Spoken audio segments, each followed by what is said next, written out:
लगल बदहिया में लहरा बलम के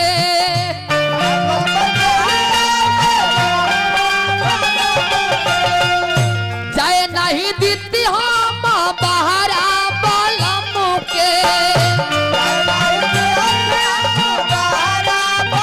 ए रणधीर भैया मौगी कह दिया कि देह में बोलमुआ का लहरा लागल बा ई जनती तो उनका हम जाए देले ना रहत लागल बदहिया में लहरा बलम के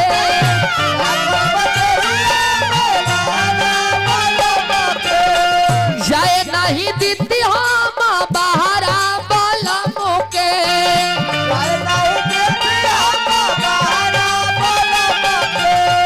जिंदगी न जाई धन कमैला से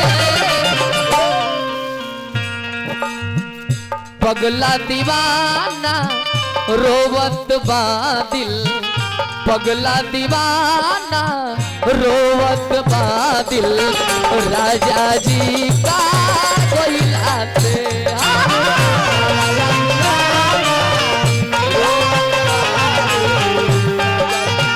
पूजा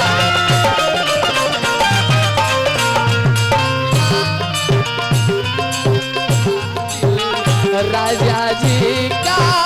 कोयला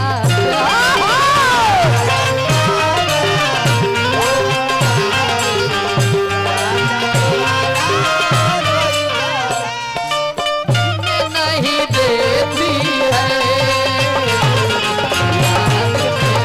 मुझे जीने नहीं देती है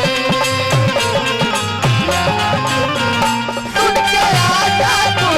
आजा सुन के आजा तू आजा आवा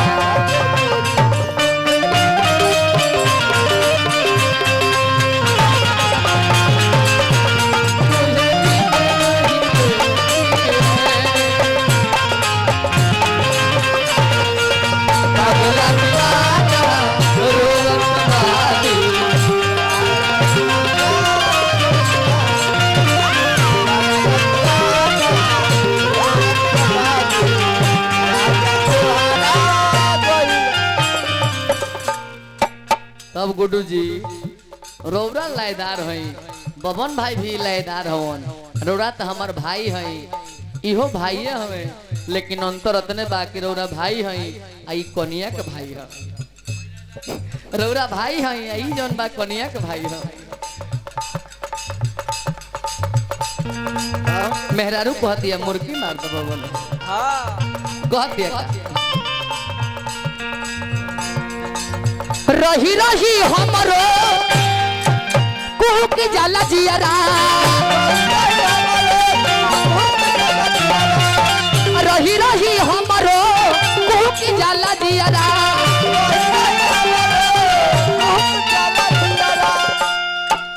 केतन मनई बाकी आवे लन्नियरा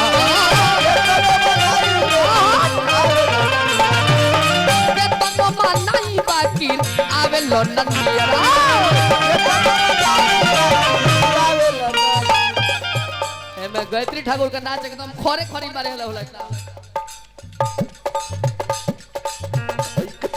लाहे लाहे लौट जा धीरे धीरे लौट जा केतन मनाई बाकी आवे लंदन केतना मनाई बाकी आवेल नदिया ए बाबुआ छठ दिवाली बीतल सब खाली छठया दिवाली बीतल सब खाली मजा कौन मिलला सपैला ऐसा एगो गीत धरी है मजा कौन मिलला सपैला में पगला दीवाना रोवत बादिल राजा जी का कोयला